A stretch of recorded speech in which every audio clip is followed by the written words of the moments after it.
the next thing I was working Sleeping Beauty, and I'm doing the special effects, and there's a fairy there, and she's holding a cookie, and I'm drawing the cookie. This guy reaches over and said, no, cookie should look like this, and it's Walt Disney.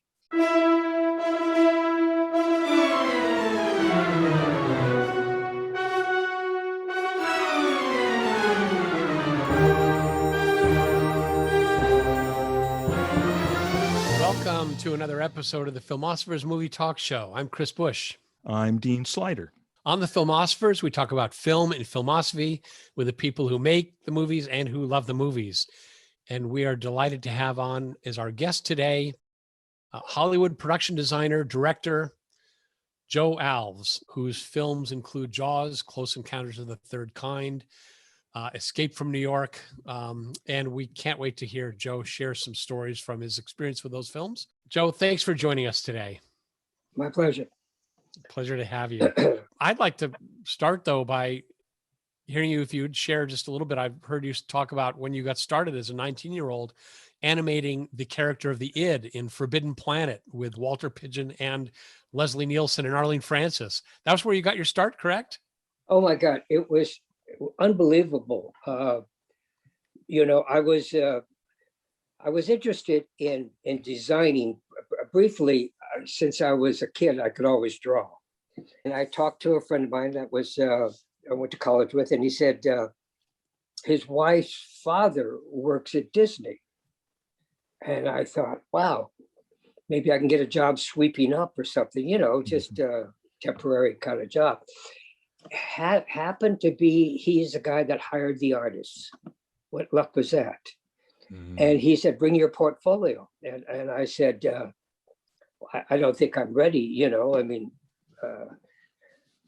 but he said, no, bring your portfolio. So I brought the portfolio that I made from school. And he said, you're too late for the training program where they teach you how to draw Mickey Mouse, stuff like that, and how to animate.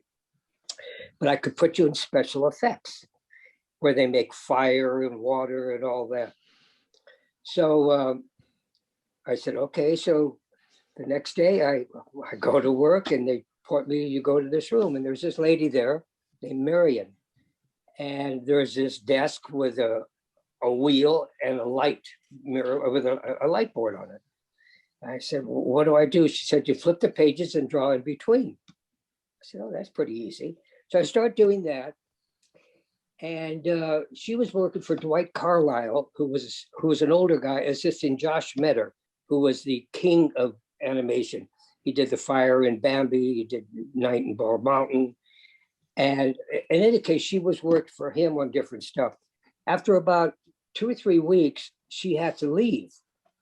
So normally you're a trainee for so many months, and then you become in betweener for a year or two, and then a breakdown artist. And after a couple more years, maybe assistant animator. And that takes like years. Well, she left, and now I'm working with the assistant. So I'm doing breakdown after about 4 weeks. And they're doing this thing called the id for MGM, subcontract for Forbidden Planet. And it was on a special large paper, and CinemaScope size. So it was sort of hard to flip. And the thing is, they didn't want to ink and paint. Normally in animation, you draw the thing in pencil, and then it goes to ink and paint, and then it goes to painting. But they wanted sort of more of a sketchy, so you could actually, render the thing so it looks like fire, so there's no hard line. So we have to do 2 levels. So I was working for Dwight for a few weeks, and then he had to go to the hospital, and now I'm assisting Josh Metter, and I'm there maybe 3 months, and now I'm an assistant animator. It was just incredible. And so I worked with Josh, and that's how I started. And then so the next thing I was working Sleeping Beauty, and I'm doing the special effects, and there's a fairy there, and she's holding a cookie, and I'm drawing the cookie. This guy reaches over and said, no, cookie should look like this, and it's Walt Disney. I mean, it was like, you know, he used to walk around and correct things. So I had a few conversations with Walt. And anyway, I was there about 2 years, but I really wanted to pursue live action. And then I left and went to work at a theater called the Hollywood Playhouse and designed sets for that. That's how it started, basically. Joe, I have to tell you that my love affair with the movies started with Forbidden Planet. Really? That when I must have been, what year did that come out? 55 is when I worked on it. 55. So it probably came out in 56 or 7, something like that. Yeah, so I was, maybe 7, 8 years old, and my two brothers and I, who were close to me in age, we went to see that. We went wild for that.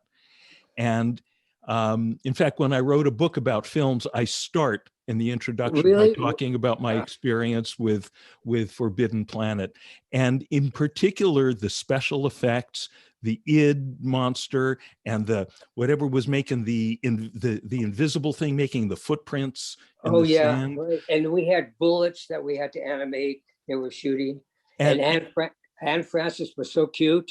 Yeah, and I remember that your film was nominated for Best Special Effects. Yeah. And it was beat by, I forget what film beat you, but that was then the beginning of our sense of injustice, because we probably didn't even see the other films, but we knew that yours was the best. Well, I'll give you an injustice. I was nominated for Academy Award for special effects on Jaws, and they didn't have the full Academy. They had 12 people that voted.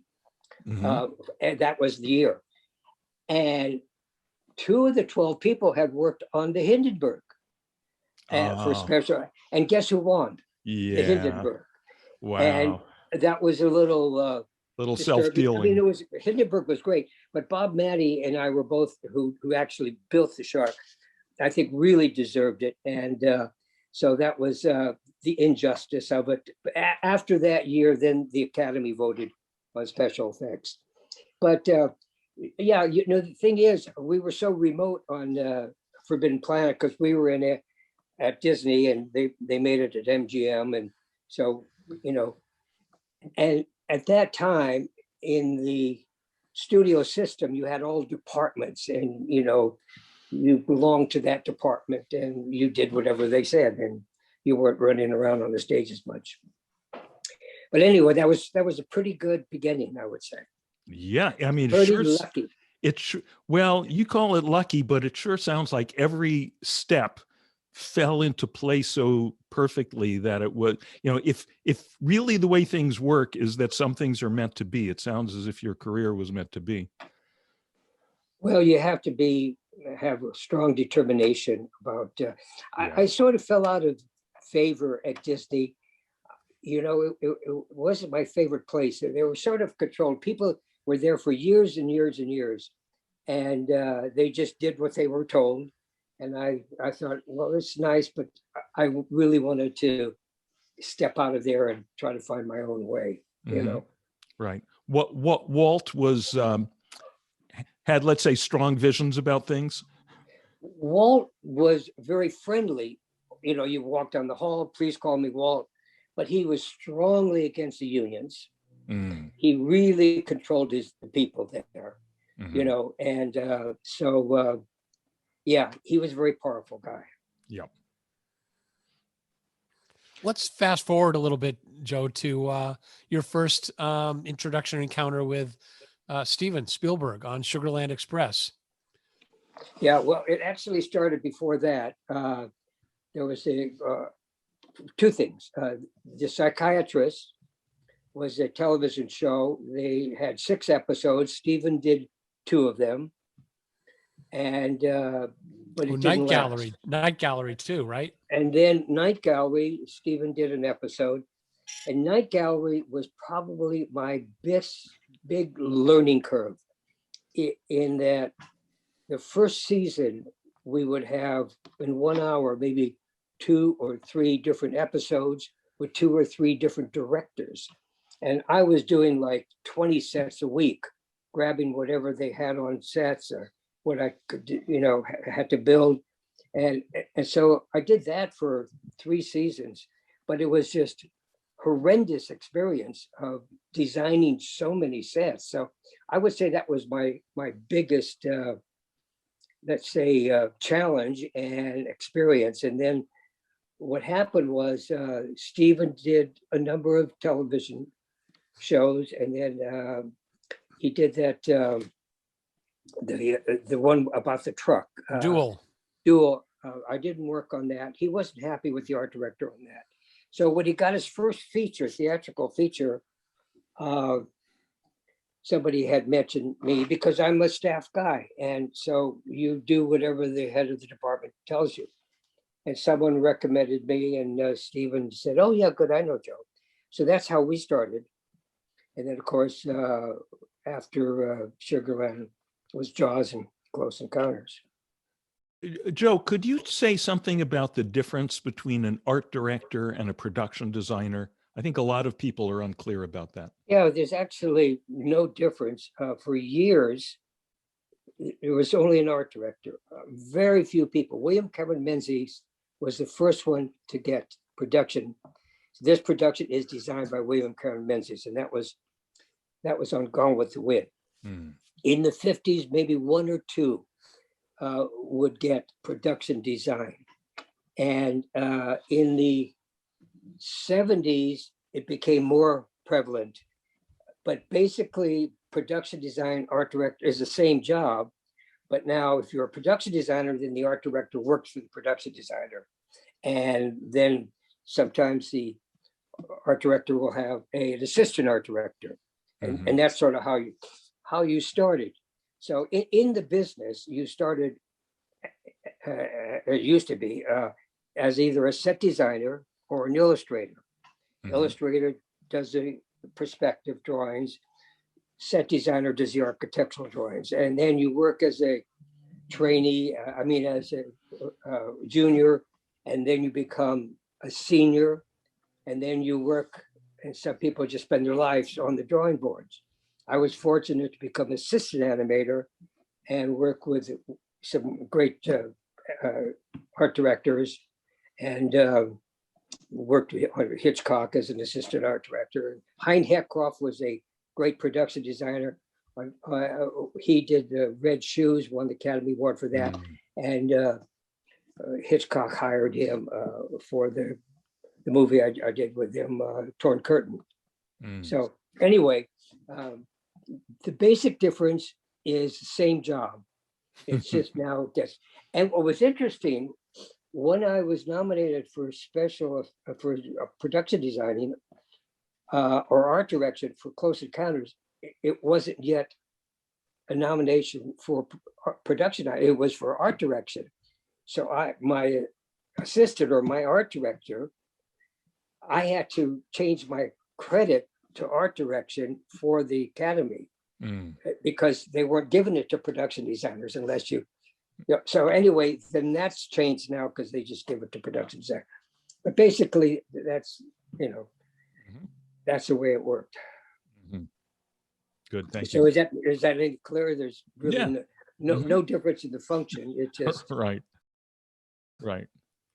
On Jaws, much has been made of the challenges surrounding Bruce the shark, the mechanical shark, and how it may have worked to Spielberg's advantage because he ended up not using the shark as much as he perhaps first intended, and thus heightening the suspense around its eventual appearance. Do you want to share some stories a little bit? I don't know if that's accurate or not. It's totally not. It's totally not true. Okay, good. and I'll show you why. Let me just show you something. I've always suspected the story can't be true because it would require that you were shooting in sequence. Yeah, see all these are storyboards. I did like 200 of them, okay? Every shot with a shark that I drew, we got. Now, and then we use the barrels, and people say, oh, you use the barrels because the shot wasn't working. No, we use the barrels like a Hitchcock thing. You see the barrel and you know that the shark is down there. Yeah. Now, let me just give you, I was hired on Jaws before Steven. David Brown, Zanuck and Brown were the producers of Sugar Land Express. David was from New York and the literary guy, and his wife, Helen Gurley Brown, was the editor of Cosmopolitan magazine. Helen read this galley sheets of a book by a first-time writer called Jaws, Peter Benchley. And she went to David, she said, David, I think this might make a good movie. So he called me because I was a staff guy there doing whatever. I was doing television, double indemnity, 90-minute movies for television. Anyway, he called me and he said, Joe, I got this galley sheets of this book called Jaws. And if you could do some storyboards or illustrations to show the shark activity, I could briefly show you things like this. I kept all these, they're so damn old, but I did all these charcoal drawings. I did about 25, 30 of them. And they didn't pay me because they didn't have a charge number. So I went to the head of the department and I said, David Brown wants me to do. He says, fine, just fit it in with your other work. So basically I kept everything because they never paid. They just, he was hoping that having a meeting with all these visuals might convince the studio to make the movie. So I would go over to Steven and I was talk about, oh, wouldn't this be great, this, that. Anyway, Steven said, you know, if we did this, we should make a big shark, like 25 feet, and shoot it in the real ocean. Because we had seen other movies with Old Man in the Sea. They had a big marlin and it was just floating there against a painted background. So that was the idea. So it was like October '73. Steven was then brought on as a director, and there was a meeting in Marshall Green's office, who was the head of production, and had all the department heads there, basically. And so I explained doing this shark and all that. And so after my presentation, Marshall turned to the effects department and said, well, can you make the shark? And they said, no. We can't make a shark. It's never been made before. I mean, you know, it probably in the real ocean.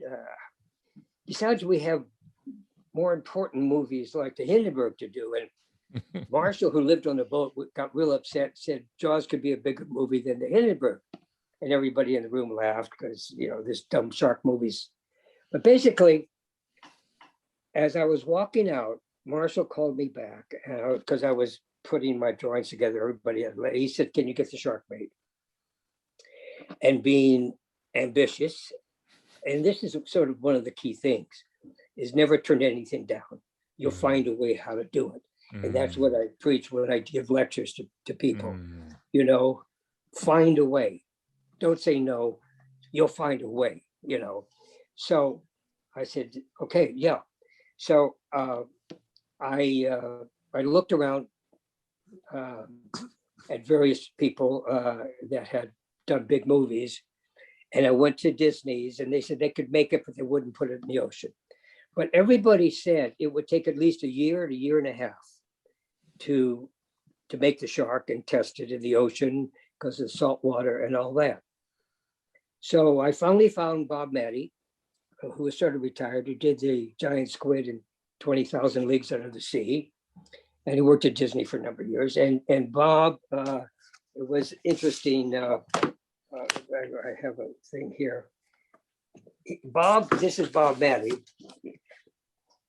And Bob went away and he came back a couple of days later with this thing that my fingers on, and it was a wire sculpture. And you pull the thing and the mouth opens and closes. And he says, that's basically it, but we'll do it by hydraulics, not pneumatics, because we don't want ocean thing to break and have. So basically that's how it started. Now, we started putting a crew together, specialists. Roy Arbogast, who was a specialist in all the new plastics and things that would stretch and not break. And that would probably be November, middle November, December, that we started finding a place to build it. And I did a 4-foot model in clay, and then we extended that to 25 feet. I worked with an ichthyologist, Leonard Capano from San Francisco, Steinhardt Oceanographical Studies, and he worked with me to get the shark absolutely perfect.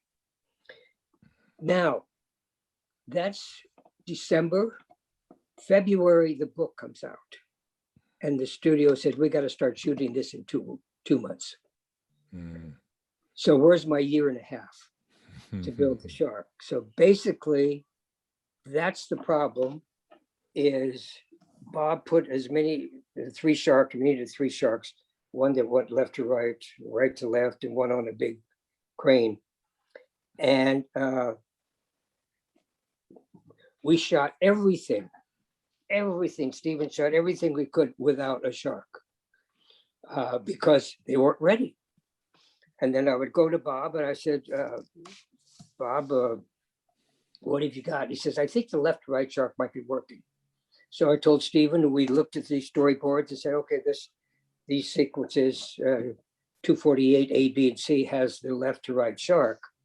I said, if it works, we shoot it. If it doesn't work, it's a test. And so that's basically how it went, guys. We shot everything we could without the shark, with the barrels, but eventually we got every shot that we wanted. And so when I hear that they didn't use the shark much, Steven shot it the way Hitchcock would have shot it. You know, I mean, something's coming. Where is it? You know, it's down there. And the barrels literally became, when he says he can't go down, you know, Shaw says he can't go down with 2 barrels and it goes down. He's got to be big, you know. So anyway, that's the story, basically. I'm glad you're here to set the record straight for us. No, the whole build of suspense and the way we get, first we don't see the shark, and then we get this little glimpse, and then a little more glimpse. That it's so perfectly calibrated that I've always felt it couldn't possibly be, you know, a mistake or no. And let me tell you about Steven. He was like 28 years old. And after we got the shark built, it was a small budget. It was $2-3 million, but I didn't have a location scouter. And I scouted all of the East Coast, and I met with Peter Benchley in New York and said, where did you shoot this? You know, and he said, oh, various places, but nothing specific. But I said, what about this island? Martha's Vineyard. He said, I don't think anything there. He said, but Nantucket, my parents live there, go to Nantucket. So I took the ferry to Nantucket, and the water was so rough, they turned around, came back. And so then I said, oh, there's a ferry to Martha's Vineyard, was much closer. And anyway, it was perfect. It was, the island, and we had Vineyard Haven, and just the little towns are perfect. And Menemsha, which was a fishing village.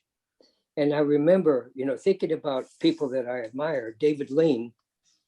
I looked at this peninsula with all these little houses, fishermen's houses, and an empty lot at the very end of it. And I thought, oh God, I could put Quint's place there and make it bigger, more dramatic. But I thought David Lean would have built this whole thing, you know, because he had budgets, we didn't. So, but the problem we had is I needed a piece of land, a piece of ocean with 25 feet depth and a 2-foot tide, because if it was a big tide, like on the East Coast, West Coast, then you wouldn't get the shark up high enough, or it gets too low, you'd see all the mechanisms. So that was perfect, right between Vineyard Haven and Oak Bluff. There was this bay, and it was 25 feet depth and 2-foot tide. It was perfect. except that was a summer. That was a winter. And there were no boats there. In the summer, they're all coming from Hyannisport. And Stephen was steadfast that he, one of those guys, isolated so that you never saw any boats out there. And we would wait for boats to disappear. We'd send boats out there. Say, could you sail over here? And some people would do it, other people wouldn't. But he was steadfast, and the studio was getting so upset with this young director not shooting something. Well, today you could just CGI all those boats out of the way. But he was steadfast not to shoot anything with another boat. And so I'm saying he is very, very strong director.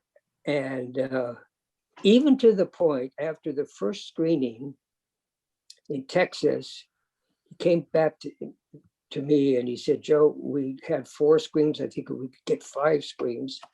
If I could get the head, the fisherman's head coming out underneath the water, there was a hole in the hull. And if I could get the head coming out of that, I'd get another screen. So I said, okay, I'll build some hulls. So I said, I could build things. So I built a hull. So we have a thing where show me where to go home, and the shark is hitting the boat when the guys are singing. And so we shot that with a hose showing the hull breaking, shot that in my driveway. And then we went to Verna Fields, who was the editor of Jaws, won the Academy Award.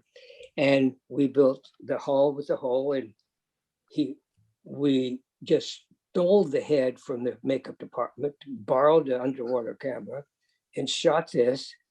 And the studio had no idea that we were doing it until they saw the dailies. And they said, what? There can't be dailies. Jaws has been over for months. But that was the dedication. I did it all for nothing. Stephen, being in my backyard. So it was as big as the movie became, it was that small. Wow. So that's. Wow. Joe, was there any discussion about the fact that something that to me has always seemed like a little problem with the logic of the film, which is that the shark is attacking people, attacking bathers near the shore, but they go out into the deep water, out of sight of land, to hunt him down, which I understand is more effective dramatically and psychologically, but logically, it doesn't seem to make sense. Well, Shaw, the character, Quint, explains that he could draw it out there. He could bring it out. So I don't know when that happened, but he's going to tease the shark to come after them. Okay. It seems they have a special relationship, Quintin Bruce. Yeah, he did. Yeah. When Quint takes out his false tooth in that show me the way to go home scene. Yeah. And just puts it down and then leaves it out of his mouth for the rest of the film. And with nothing said about it, that is so chilling. That is like, because we've seen that the shark left teeth in that hull, and it's like, oh yeah, it's like, okay, we're the brothers, we're the secret brothers going after each other now, mano a mano. It was interesting, in the original script, Hooper dies. Right, Richard Dreyfuss. Richard Dreyfuss dies. And what happened was we were doing some second unit in Australia. Ron and Valerie Taylor, who did Blue Water, White Death, incredible people. And they did a lot of shark stuff in cages. And Valerie said to me, Joe, the biggest shark we're going to be able to get is probably 16 feet. And the studio was concerned whether the shark or mechanical shark was going to work. So they thought if we could get some shots of real sharks, maybe. And I know we could never get a shot of the shark swimming away because you'd see all the mechanics. So I said, fine. But I had to make a cage with a smaller person to be relative to a 25-foot shark. So I made a small cage, and we had a small person quite small. And I had to make small tanks. We shipped all that to Australia. I didn't go.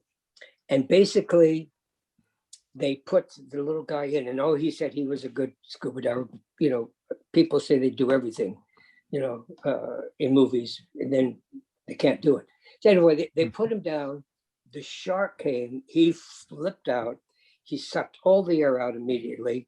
They brought him up and he said, I'm not going back out. But in the meantime, I had a big shark cage, sort of a breakaway, and the shark got caught into that. And it was incredible footage. So when we saw it, we said, God, we got to use it, but where's the Dreyfus character? Where's Hooper? Well, evidently he swims down and gets away. So that footage changed the whole ending of the movie. Right. I always wondered about that because I remember reading the book and the Hooper character dies in the cage. Yeah. I always wondered if it was just because, Richard Dreyfuss being a budding star, they didn't want to kill him off. But now I understand it was. No, it was just stock footage that we got.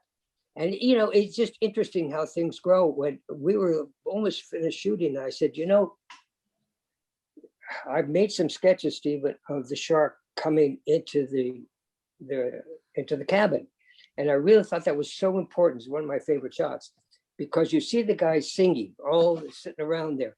And now to have the shark come in there, you say, oh my God, he takes all the space that they had. So really quick, I had to build 3 pieces of the cabin to break through. And we didn't get the shot until the very last shot. And I only had 3 of them. And the third one, and shark goes out and he's got the tank in his mouth. And it was a very difficult movie to make, to say the least. And the other 2 weren't easy either. But anyway, I'd like to talk about Close Encounters of the Third Kind, if I may, for a moment. That was a couple of years later, 1977, I believe. And of course, there's so much iconic imagery in that. There's the amazing scene on the hillside when Richard Dreyfuss and Melinda Dillon first see the UFOs appear over the hillside, and the way it's lit is remarkable. And then the whole scene at the base camp in Montana, at the foot of the Devil's Tower. Devil's Tower, at the foot of Devil's Tower, with the that mothership. Here is another small movie. When I was, Steven was cutting jaws. We were finishing up, and a friend of mine, Dick Smothers, had a condo in Mammoth Lakes, and so we went skiing there, and we got stuck in the snow. And Steven was going to do a picture called Bingo Long and his Traveling All-Stars. So I brought a bunch of old Life magazines from the 30s, black baseball in the 30s. He starts, we talk about that. And then he starts telling me about this script he's working on called Watch the Sky. And Dr. Alan Hynek's book, UFO, Scientific Inquiry. And he starts talking about these mothership comes down and communicates with the people and blah, blah, blah. And I said, Jesus, that sounds much more interesting than black baseball movie, He says, yeah, but I don't have a deal. So, if you don't have a deal, believe me, I spent so much time doing things that didn't have a deal. Anyway, we let that go. A couple of weeks later, I get a call from John Badham, a director I worked with on Night Gallery. And he says, I'm doing this movie, Bingo Long and his Traveling All-Stars. I says, I guess Steven's not doing it, So I go ahead and I do a thing called The Embryo with Rock Hudson. It was just nothing movie. And then Steven got a deal. And so the head of the production at Columbia, this is Columbia, said basically, we're going to shoot everything on the back lot and on the sound stages, but you got to go find one mountain. So today you Google all that stuff. I got a big map of scenic USA, and I drove 3,000 miles and I found Devil's Tower, an incredible shaped thing. Now, what you're talking about is, I built a set. It was the biggest set at the time in the Guinness Book of Records. It was football field wide and football field long, and I added another 150 feet. So it was 300 by 450 feet. What was where the spaceship comes out. But where they're climbing the mountain before you get to that big, Doug Trumbull was an effects guy, and he had a huge 125-foot projection screen. And we didn't have CGI then, we had front projection. So he would shoot that in 65 millimeters, so we would not lose, we'll go back to 35. In any case, that they're climbing up is a set that I built. It's 7 stories high on rollers. And today they would shoot all that in green screen. And we actually built that 7-story high piece of rock. They could climb up, and then we could have the big front projection. Things were so different then, in that we built so much stuff as opposed to today, where they CGI it and green screen it. And I would never have built that set. That was so big, but we wanted the space. I wanted it really big, so that when the mothership comes down, you have all the scientific equipment there recording this super special event. And so that's how it all started, Joe, do you feel that in going from the old world where you had to build all that stuff and make these practical effects to where pretty much anything you can think of you can do with green screens and CGI, has something been lost in that transition? Yeah, I don't know. First of all, when I would say the first part of this century, CGI, they would so abuse it. In other words, instead of having one shark, they'd have 50 sharks or 100 sharks. Right. Or unless 2 car crashes, they would have dozens because they could just repeat it. I mean, one of George Lucas's Star Wars, I don't know, with the 4th or 5th one, he had these creatures, and he had thousands of them, and it was like a little over the top. Yeah. You know what I mean? I use an example. If John Wayne and the cavalry come to this, Indian territory, and then over the hill there would be 100 Indians, up here. And oh my God, 25 cavalry, 100 Indians. Today they'd have 5,000 or 500,000 or whatever. And so I think something is lost, in the fact, it's totally different today. Production designers don't start as set designers or illustrators. Some of them can't draw at all. They just get on the computer and they find stuff and reuse stuff and manipulate stuff. And I must say, there's a convenience to that. If I'm doing a sculpture today, because I do a lot of sculptures, and I'm going to do frogs. I'm going to do a sculpture of a frog, and I go to the computer. I said, show me pictures of frogs, and then I got all these pictures. Where years ago you'd have to go to a research department, and it's just so different. And for an example, on Close Encounters, I was a production designer. I had an art director. I had a couple of set designers. Today, like on the new Star Wars, production designer, really good guy, he had 10 art directors, and they all do different things and different sections in CGI. It's just quite a different world, Yeah, my sense is that when every movie has 10,000 Indians coming over the hill or 100,000 monsters, the audience gets numb. Yeah, it's over. And that, and tell me if I'm right about this. My sense is that in the early days of CGI, there was something very kind of unreal, something very like weightless about the way that the effects appeared. You just felt that it was just a bunch, they weren't real things or real warriors. They were like ghosts or something. And that somehow they've gotten something better where they do seem more solid and real now in the last few years. Is that right? Oh yeah, there's no question. It's really hard. I mean, they could make a shark that looks so much like a shark that's so real. and it all works.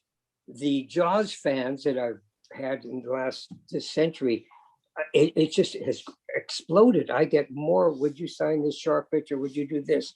And they like the character of Jaws. Do you know what I mean?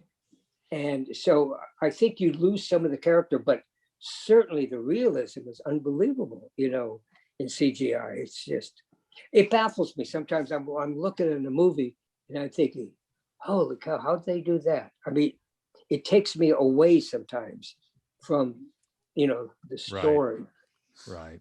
And the story is still most important. I haven't, I was never really a big fantasy lover of movies like that, you know, action movies. I liked Hitchcock, David Lean. When I was younger, Fellini, Bergman. I was really attracted to those guys. Obviously, when I was younger, it was Marlon Brando movies and James Dean movies, and you know, the more personal kind of movies. But then I go off and do 3 Jaws movies, and you know, Close Encounters, and you know, it's all good.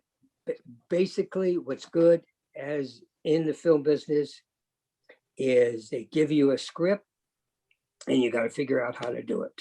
That's basically it. Well, it must be very satisfying when you have a real big challenge and you come up with a creative solution. And I'm sure, despite all the preparation, storyboarding preparation, that a lot of it's like on the spot, you know, on the day of shooting.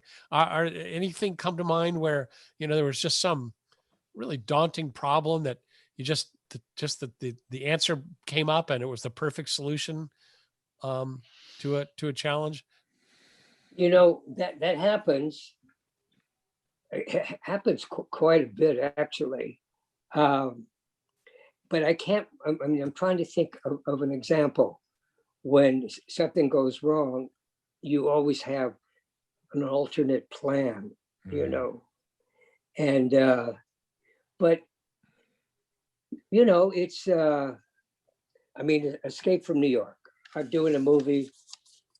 And the reason I did Escape from New York is because I was really, after Jaws 2, I directed 85 days of second unit. So I really wanted to get into directing instead of designing again. And a lot of things that I pursued, and I scouted a movie called Out in Front. I was going to direct about racing Formula One cars because I used to race cars. Anyway, you come back and you got everything planned, and then they cancel the movie or things change.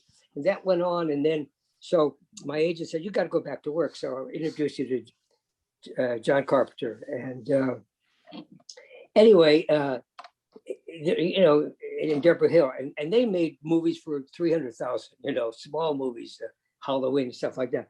So working with them was quite a different experience because I was challenged all the time. Oh, you know, we don't have to do this. We could do it this way. And I had to sort of move them into a bigger view. Do you know what I mean? Like, no, we're going to shoot this on location. Well, we can't shoot New York yet, but I'm going to make St. Louis look like New York, or, you know, and so the challenges are sometimes communicating to open up the scope. You know, you've got a budget, but I used to stretch it a bit, you know, and so that's, I guess, and that goes back to doing a night gallery. You know, we had so many scripts, and Jack Laird, the producer, said, Joe, I'm going to give you 10 scripts. Go through them and see if you could find a scripts where you could use the same set in different shows by just redoing it a little bit.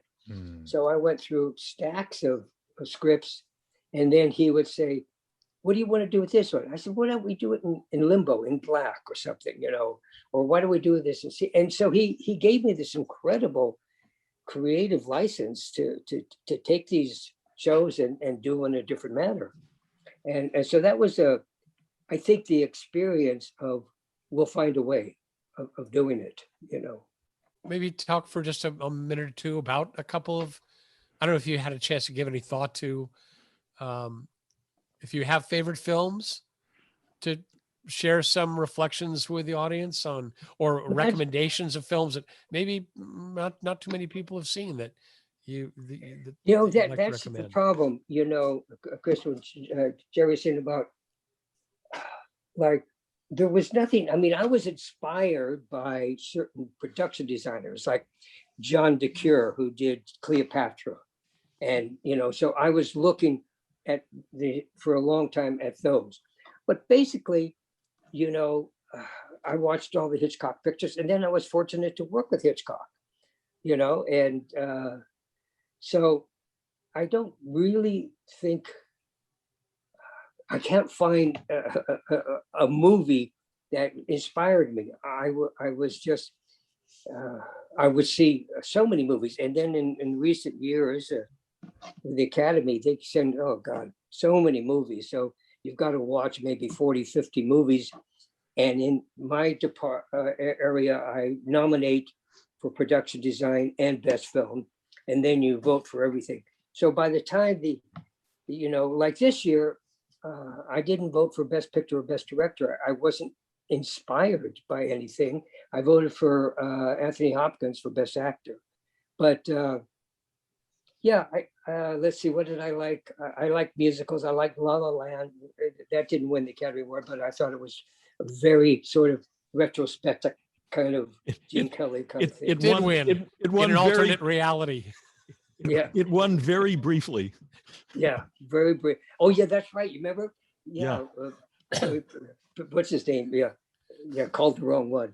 But I wish I could be more specific, but Oh I no, was- it's okay. it's okay. That's You fine. know, I was inspired by Fellini at that time. I was into, when I was working at Disney, we were the sort of intellectuals. We liked these foreign films, not the Disney film, but, you know, 8½, and Bergman's, you know, films. And actually, it was interesting. Yeah. So I wish I could say that I was inspired by any. It wasn't really being inspired. It was just getting to the next job. You know? Yeah. And I understand when you're in the business, maybe you approach film watching from a different, you know, perspective. Is it the case that when you're watching movies, you're very kind of attuned to observe and maybe critique or evaluate the production design as you're watching? That's true, unless it's a very serious, dramatic show, you know, or a drama that is suspenseful or something. So that takes you away from it. If it's sort of an action thing, you sit back and I say, oh, well, okay, that was too much. That wasn't enough, you know. Yeah, this is the hardest thing to decide. But, you know, obviously, as I said before, when I was younger, I watched all the Brando movies and James Dean, and, you know, that was in the 50s, early 50s. And then in the 60s, David Lean, Lawrence of Arabia, Bridge on the River Kwai, those were inspiring films. And, you know, interesting, what makes you think?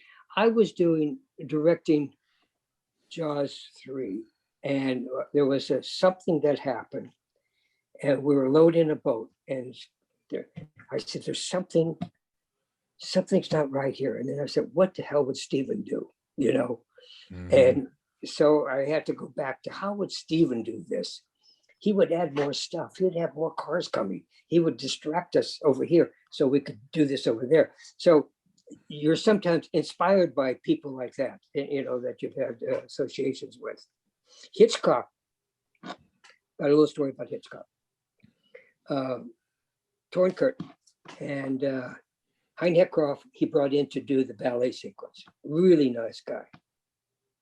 And Frank Arrigo I was assisting Frank. Now, Frank came over from Review, which was a television Lou Wasserman had established, and then they moved to Universal.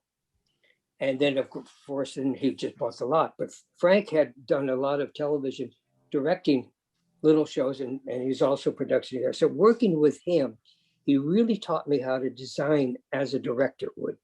In other words, you think about not just the detail of the architecture, but how the shots would be, And I remember Hitchcock, Peggy was his assistant. I remember the star, I don't know. And she says, Mr. Hitchcock wants to see you. People that knew him well called him Hitch, but Mr. Hitchcock, and we wore ties, and he wore a black suit and black tie. Peggy said, Mr. Hitchcock wants to see you. I said, well, where's his friend? Oh no, they're on location. So I go up there, and Hitch says, okay, Joe, he says, Mr. Newman, Paul Newman, runs down these stairs. So you build the stairs, and Mr. Al Whitlock is going to do a matte shot here, or a big back painting. Then he comes down the stairs, he goes over to the registration desk, signs out, and leaves. So you build the stairs, you build the registration. I said, but Mr. Hitchcock, how about over here or over there or reverse? No, just shoot what I build. We would build half sets for Hitchcock because he knew what he was going to shoot. He would go this. He was an art director in England before he became a production designer, or a director. He loved storyboards. And when I have worked for directors that don't do storyboards or don't know, they want you to build everything, and then they figure out how they're going to shoot it once you build it. It's not the most economical way of making a movie. If, like you have the storyboards and this is what we're going to shoot and it's there, and that's when the thinking and the planning comes with the director. But to just build everything and then you see just a couple little walls, it's Curly Linden was an incredible cameraman who had done big movies, but he was retiring and doing Night Gallery. And he used to tell me, Joe, give me 2 good walls with texture and detail, then 4 cheap ones, So when we shot it, we'd have something, reverence, background, depth. So that was an interesting thing. And also John Carpenter.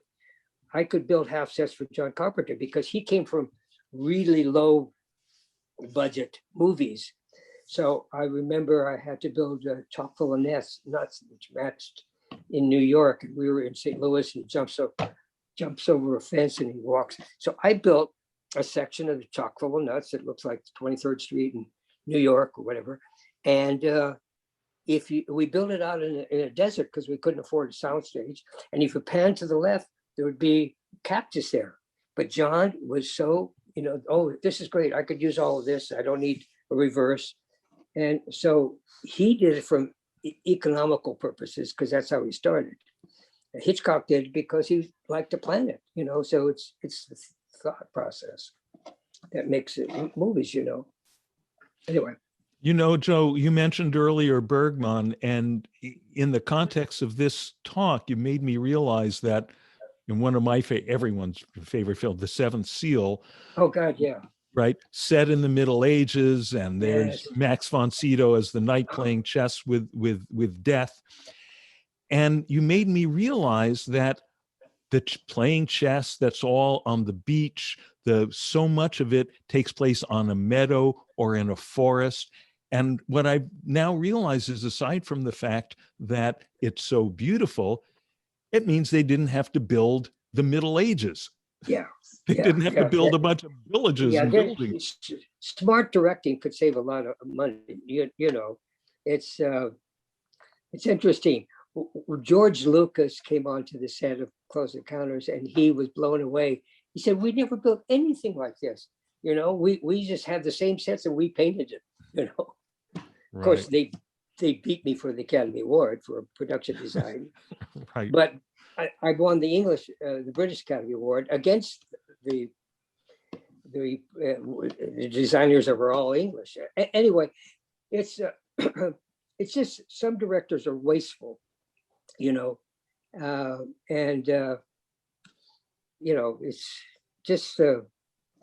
just interesting, that the Bergman films, the Fellini films, they didn't have a lot of money, And I'm sure in John Carpenter's case, the economy drove efficiency and, motivated him to do a lot with a little, where others maybe they didn't have the discipline or care because they had excess, and didn't matter if they shot from one side and not the other. But there is a scene. We shot only one day in New York. And as I said, I found all this stuff. I found an old train station in St. Louis that we could use that wasn't being used. And there was a section of downtown they were rebuilding, so we could put all such trash there. But we needed to shot Tommy Atkinson's walking down the Statue of Liberty. And so I built the main set of the United States police force in the San Fernando Valley at the dam there, in the valley there. But there was the entrance where you come in and there's a guard there. And anyway, I had this sort of, it was an A-frame, black A-frame building. And so that was in LA. So we put it on a truck, drove it to Liberty Island, and we took the last ferry, so we didn't have to pay for our own boat, and put the set, we broke the set down because it was a collapsed thing like this. And Tommy Atkins comes down. We got full shot of the Statue of Liberty, comes down, he checks in, and he walks into this building. And Dean Cundy was an incredible cameraman, I gotta tell you. So he pans through and he reaches a section of black on the set. He cuts. We take it, we drive it back to LA, we set it up. He sets the camera up, same distance, continues the pan shot, and now we're in LA. So it was like no visual effects at all. It was just incredible photography, incredible driving the thing, 3,000 miles. And so you've got this going from, the Statue of Liberty to San Fernando Valley in one shot. And it was a method. Hitchcock used to do that too. He used to cut in between something, and somebody would cross over, and then he would put that person back and continue the shot. So it looked like a continuous shot. So that was just clever things. Today, it's done so much in CGI, so that cleverness doesn't have to work. It worked quite differently. Yeah. Was that the Sepulveda Dam where you Yes. shot that? Yeah, Sepulveda Dam. Growing up in the valley, that was always a big mystery to me and my brothers. Why is there a dam where there's never any water? I know, isn't that incredible? Yeah. I know, and yeah, it was a huge dam thing, and I hung the American flags vertical like a Nazi thing, because it was United States police force, Right. So I wanted very military. That was a really fun movie to make, because it was low budget. Everybody, Deborah Hill was just wonderful. Deborah was interesting. John was laid back, maybe smoke a joint or something. Deborah was go get it kind of girl, And What was she in the production? she was a producer. Ah. They were partners. Deborah Hill and John Carpenter were partners for many years. So when we needed to do the visual effects, I took her to John, can't remember his last name. He's a guy that I knew. He did the visual effects for Star Wars. So after we finished the meeting, she said, I can't afford those guys. That's too expensive, the Star Wars guys. I said, okay. So I met a friend of mine who's a director, who's doing, this is years ago, doing little shows. And he hires this illustrator to do some kind of weird creatures for him. And so I'm talking to the illustrator, and he says, oh, I work at a small film company. And he said, we could do the effects for you. And that guy was Jim Cameron. And so Jim and Roger Corman, and he hired a lot of young directors for stuff. So Corman had John, Cameron working there. So it was sort of funny that Cameron ended up doing the visual effects on Escape from New York. And he had written something a few years ago, how that movie sort of saved the company for a while because they had nothing else to do. So it's just interesting in the business that you run across somebody like Jim Cameron just an illustrator. Oh, and then he does a few movies, right? And makes millions and millions of dollars, and does some damn good movies, you know. He was a little difficult, not with me, but to work with, for what people say. Your Titanic was extremely difficult on the people, you know. Joe, I could listen to you talk all day about this stuff. Well, you know, it's interesting. I guess I was fortunate, and I'm thinking, well, yeah, I've been retired for a while, but you know, I won a Lifetime Achievement Award, and all that stuff is great. But there's a lot of ups and downs, and there's the highs, but there's a lot of things that, God, if only that would have happened, you know, and it doesn't. So there's good stories and bad stories, but by and large, I guess I'm pretty lucky. You know. I think probably for a lot of people in the business, some don't ever even have the opportunity for highs and lows because they never get a breakthrough. And for some, it's just lows. And, and so, you're right, Chris. So we can count our blessings, huh? You've had some of your highs have been really high, and they're memorable and part of a great artistic legacy. Yeah, I am happy. I'm in good shape. So yeah, I think if you want a predictable career, you get a job as a bank teller. Joe Alves, delightful to have you on the show, and thanks so much for being on the Filmosophers. Really great. Thank you, guys. It was fun. Take care. Thank you for joining us on the Filmosophers Movie Talk Show. Please subscribe to stay up to date on our newest episodes.